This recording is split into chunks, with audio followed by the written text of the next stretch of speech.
tentando adivinhar fundo enquanto o mercado cai forte? Esse é o erro que faz 90% dos traders estoparem no mini índice. Hoje eu vou mostrar exatamente como ler o order flow vendedor para entrar a favor da tendência com risco baixo e alvo longo, sem tentar adivinhar quando a queda vai parar.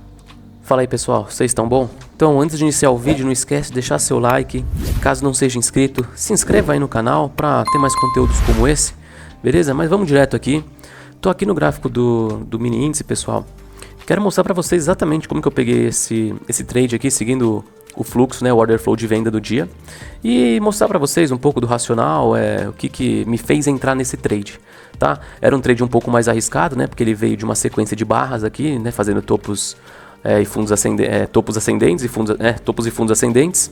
No caso aqui uma pernada lisa, né? Ele não fez nenhum pivô visto pelo 1 minuto aqui. Então eu vou tirar aqui então essas barras daqui para a gente começar. Vou mostrar para vocês qual que foi meu entendimento e o porquê que eu entrei nesse trade aqui. Então deixa eu cair aqui, sei lá, por 5 minutos. Vamos cair aqui por 15. Subir aqui por 15. Então era o seguinte, pessoal, o mercado abriu, eu tinha marcado antes. Inclusive todas essas regiões aqui eu marquei num pré-market, né, que eu faço um apanhado para a próxima semana, o que eu posso esperar para a semana.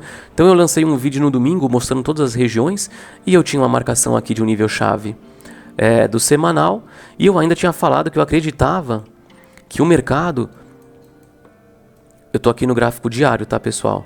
Então cadê o da semana aqui? Olha só, o mercado tinha fechado a semana nesse candle, né, que foi uma barra muito forte aqui de venda. E eu ainda tinha falado, ó pessoal, eu acredito que o mercado, não falei que ele vai fazer. Eu falei, eu acredito que o mercado tende a varrer a liquidez do fundo, né? Ele tende a continuar esse movimento de baixa e foi mais ou menos isso que ele fez. Foi isso que ele fez mesmo. Então, quando eu cheguei aqui para operar no dia, eu observei que o mercado tinha mitigado, né, essa região do nível chave do semanal e começou a ir para baixo. E quando eu desci aqui para os 5 minutos, o mercado estava bem embolado aqui pelo minuto. Quando eu desci para os 5 minutos, eu vi que o mercado tinha feito um pivô de baixo. Então ele mitigou um nível chave, aí ele desceu, subiu e fez um fundo, tá vendo? Isso daqui nós chamamos o quê? É um pivô de baixo. Ou seja, o mercado está fazendo topos e fundos descendentes nesse momento aqui, depois de uma mitigação de nível chave. Eu olhei para cá, não tinha nenhuma ineficiência no 5 minutos. Então, quando ele começou a subir, eu pensei, bom, aqui nós podemos ter o quê? Uma possibilidade de venda, certo? Aí caí para 1 minuto. Quando eu caí para 1 minuto, a gente viu que o mercado estava um pouco lateral. E aqui ele tinha até fechado esse gap aqui, né? Que ele tinha aberto com gap de alta. Então aqui ele tinha fechado esse gap aqui. Eu vou colocar como nível chave só, mas só para vocês entenderem, né? Então essa reação aqui, além dele ter feito o que? Uns 5 minutos para baixo, né? Um fluxo de uma estrutura de 5 minutos aqui que ele colocou para baixo. Ele mitigou o gap que era da sexta-feira e ele teve essa reação. Só que você observa que em nenhum momento, tanto nos 5 minutos que eu tinha mostrado, quanto no 1 minuto, a gente tem algum tipo de ineficiência aberta. Todas as ineficiências foram fechadas. E aí eu falei, bom, aqui para mim não tem trade, não tem oportunidade. Vamos ver o que o mercado faz. E aí o que ele fez? Ele veio e colocou uns 5 minutos de novamente para baixo. Então aqui nós tivemos o que? Não uma confirmação, né? Mas a gente costuma dizer uma confirmação. Que eu não quero que toda vez que aconteça isso, você pense exatamente dessa forma que eu estou falando para vocês. Entendeu? Não pode ser engessado, tem que ser de acordo com o que está acontecendo no mercado. Então o mercado vinha de uma queda, a minha perspectiva para a semana já era de uma queda, né? De uma perda de fundo. E não tinha nenhuma ineficiência, o mercado reagiu ao nível chave aqui do semanal. E aí quando ele colocou esses 5 minutos para baixo, ele tinha primeiro, olha só que interessante, ele tinha deixado uma região de liquidez, certo? E tínhamos uma região aqui ineficiente, que ainda não tinha sido mitigado completamente. Ela era até embaixo, né, até aqui embaixo. O mercado chegou até a preencher, né, os 50% dela. Só que depois ele caiu, né? Ou seja, ele fez esses 5 minutos. Depois que ele varreu uma liquidez. Ele varreu essa? Não. Depois que ele varreu a liquidez aqui. Vamos ver pelos 5 minutos. Olha aqui, ó. O mercado varreu uma liquidez aqui, né? E aí ele colocou esses 5 minutos para baixo. E aí, eu aqui no gráfico de 1 minuto, eu gostaria, e o ideal aqui seria que o mercado viesse, colocasse, virasse esse fluxo, e aí a gente poderia entrar, porque nós já tínhamos, né, um order flow de baixa. Só que, qual que foi a minha ideia e a minha visão? O mercado começou a subir numa pernada lisa, que a gente chama, né? Quando o mercado não faz pivôs.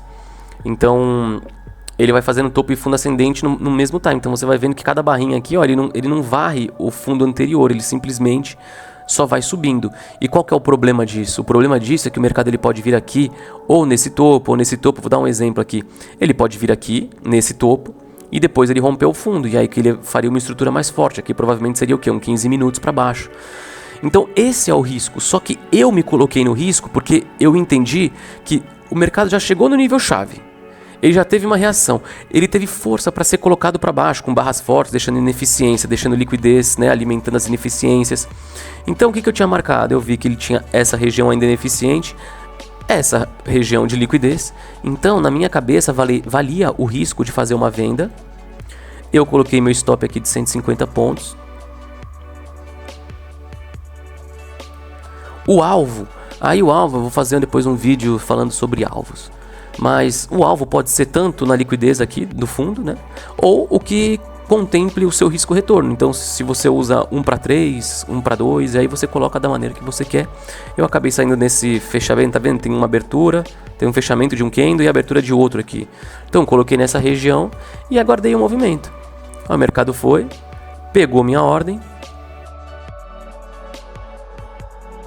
e entregou o movimento e entregou o meu alvo, tá bom?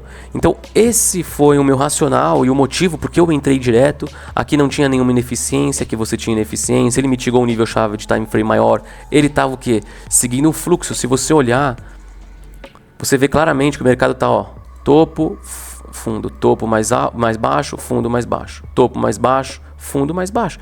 Então o mercado está seguindo isso daqui. Então eu acreditava que ele poderia vir aqui e perder esse fundo. E foi isso que ele fez. Tanto que o mercado desceu acho que 1.300 pontos aqui. Então foi esse o motivo do meu trade. E olha só também, para quem faz o trade só de confirmação, fluxo com estrutura, que é o que eu falo sempre para vocês aqui. A diferença, pessoal, de eu fazer esse trade e eu falar que tem que esperar sempre o fluxo, é que se eu tomar um stop aqui, eu vou saber o motivo do meu stop. Eu vou entender que eu tomei um stop porque eu realmente não esperei esse fluxo alinhar. Mas pra mim tinha motivo esse trade aqui, entendeu? Então pra mim era meio objetivo a entrada nesse trade, diferente de entrar aqui, sei lá, a qualquer custo, só porque tinha uma estrutura de 5 minutos. Então aqui eu não tinha contexto e deu alvo. Aqui eu tinha contexto e deu alvo. Mas poderia ser o contrário, pessoal. Aqui não tinha contexto para fazer a entrada direta, que não tinha ineficiência dentro do meu operacional, e deu alvo. E aqui tinha contexto e eu poderia tomar esse stop. E tá tudo bem, tá? O importante é você acreditar e saber que no final do dia você fez o que você tinha que fazer. Isso é que importa no trade, entendeu? Então se você tomou stop, mas foi um trade dentro do seu operacional, beleza, cara. Foi um bom dia. Foi um dia negativo, mas foi um bom dia. Entendeu? Foi um bom dia porque você conseguiu seguir a sua estratégia, o seu plano operacional, que é isso que dá a vantagem, tá? E aqui eu só queria mostrar para vocês uma outra possibilidade, que aqui o mercado ele fez o que? Olha só, pelo minuto. Ele subiu, desceu. Aí depois ele subiu de novo aqui, antes de romper o fundo, ele subiu de novo aqui e depois ele já desceu. Então nessa volta que ele fez aqui, você poderia fazer um trade que a gente, né, que eu chamo de, que a gente chama que é na passada.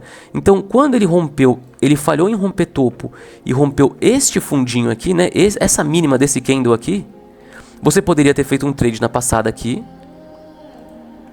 com o stop acima e o alvo, pelo menos aí 2 vezes o risco.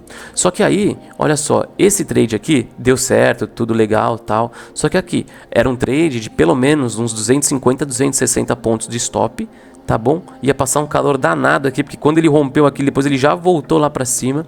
Mas não importa. O interessante é você observar que o mercado sempre faz a mesma coisa, entendeu? Então daria pra você ter entrado aqui também na confirmação, se você quisesse, pela essa falha de rompimento de topo, acreditando que o mercado continuaria a tendência de baixa, tá? O outro detalhe é que o seu alvo ficaria abaixo, né, dessa liquidez externa aqui, o que, dependendo da situação e do momento, não valeria a pena, tá? Aqui, como você tinha um order flow de venda, tinha sentido você fazer até essa venda aqui, porque a gente acreditava que esse fundo aqui seria levado como uma SMT, ou seja, como uma trap, né, uma armadilha. Beleza? Eu espero que vocês tenham entendido, gostado do trade, e é isso aí, até a próxima. Não esquece de deixar seu like e abraço, falou!